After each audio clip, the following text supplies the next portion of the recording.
I mean, yesterday was ugly. You get down 25. I mean, I always argue this, Dahntay. In the new three-ball revolution, you win big, lose big. Right. Nobody loses sleep. Right. If you lost by 28 15 years ago, you'd be like, we're in trouble physically. Now it's like, yeah, Jason Tatum got hot and Kevin Love didn't. Now it's a matter of just making shots and not making shots when you rely on the three ball like that. That's like right. You play the percentages and you look at it like, okay, if we knock 5 more shots down, it's a better game, and the momentum swing is taken away, and we have a chance to win the game. So I think it was just a case of they didn't make shots that game, and it was the first of a great series we're going to see. And I think coming back, the goal is still just to get one of these 2 games to get home court advantage back. And it has to be game 2 now. Now we don't have the luxury of waiting, but we just have to go get this game, and then we take each game in itself. Let me ask you, Dahntay, you've been with LeBron very recently. Could I make the argument you're better off getting smoked, sitting starters last 9 minutes, and having a chip on your shoulder than losing an overtime heartbreaker where you play all of the fourth, an overtime session? Well, it's a gutting loss. Yesterday, it's over by half. Emotionally, it's like, all right, let's win on Wednesday. Well, I think it's easier to dissect this game than the latter of the examples you gave me, because in this one we can take and see where we got good shots at and how we can take advantage and get better shots. And we know we're going to trust the work we've put in over the season. And we can say, you know, we're going to knock these shots down next game. I think Brad Stevens over there has a challenge because they can see where their defense was not great at. Yes, they knocked shots down and the other team didn't, but there are holes there. Now they have to try and get better with the fact that they're young also, and they have to try and use that momentum going into the next game because they're thinking that they have the key. They know what they have to do to win, but there's still holes in that strategy because the Cavs just didn't knock shots down. Is there something about Boston, though, Dahntay, that you watched and you thought, I'm not sure if Cleveland can stop blank? The versatility of Boston and their overall defensive mindset. Like, they were all over the place. They have energy. They don't rely on one person to score. They can have a game where multiple people affect you, and you cannot have a defensive strategy to stop one person. Like, I think Boston's going into saying, you know what, we're going to send multiple people LeBron's way, make him see a crowd, and we're going to die by the other people. We're going to die by Kevin Love knocking shots down, Rodney Hood, J.R. Smith. And that's one way to go at him. But then when you're on the Boston side, you're going against an attack of 4 and 5 guys who can all score big, make plays for other people, and the ball doesn't die in one person's hands. And I think that's harder to guard than it is when you have one dominant scorer. I like Jason Tatum out of college. Jason Tatum should have been a number 1 pick. Yeah. And Boston showed that by being – Danny Ainge gets the GM of the award. Did you like Jason? Well, you're a Dookie. Of course, and I knew you were going to say that because I like Jason Tatum because I went to Duke. No, but Jason Tatum looked like a guy trapped in the wrong game last year. He looked like an NBA player playing in a college game where he needed more space to be effective. And the crowded paint makes him seem a little different than what he is. He had to play a little bit of a stretch 4 in college. Now he's playing a 2 and 3. And he's just getting better. So I thought he should have been the number 1 pick because of what he's done at that point so far in college basketball. Is he better than you thought at this point? Because he's way better than I thought. I didn't think he'd be a go-to closer in the Eastern Conference Final. I did not think he was a go-to closer, but I thought he was the number 1 pick, the best person in that draft last year. I did so.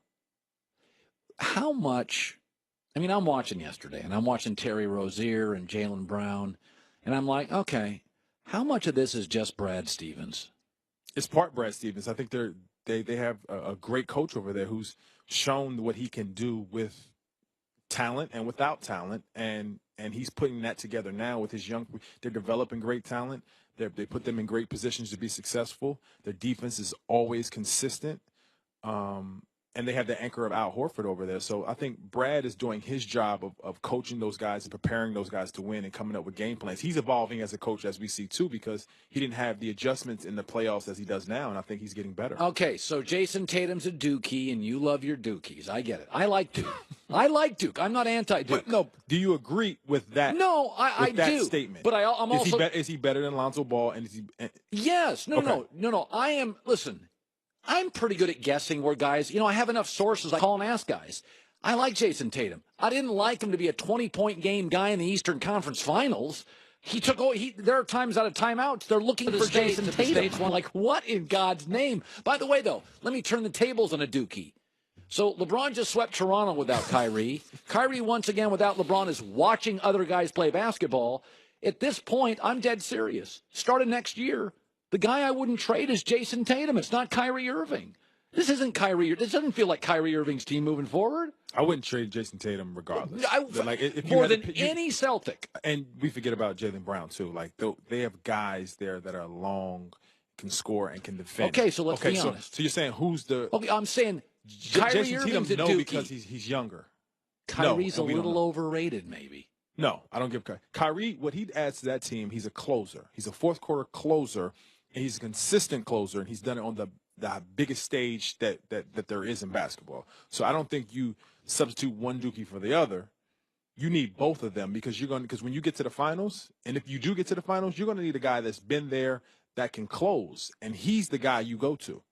Doesn't pass much. But that's not what he does. He gets a bucket, and he is one of the best in the game at finishing, shooting. Like, he's the most skilled guard in the game. He finishes with both hands, and he can get his shot on anybody. It's not like point guards or small forwards. Like, there's not a matchup for him necessarily in the NBA. So Kobe Bryant went on social media yesterday. This is a thing now. I never think anything of it. I've pushed the like button by mistake. I do it all the time. And I'm like, ooh, whoops, I didn't mean to retweet that. Ooh, I didn't mean. Sometimes I'm just reading stuff. And you hit the like button. And it's like I retweet something or I like something. I'm like, whoa. But Kobe did appear to like this comment from somebody. If you were a baller, you know that Kobe is more skilled than LeBron. Now, do I feel Kobe's better than LeBron? No. But as far as skill, offensively skilled, he's better offensively skilled than LeBron. Yes. Kobe is better than LeBron offensively skilled. That's what I believe. In a scoring capacity. Okay. But now you break the discussion down into what are the basketball skills. What? Passing.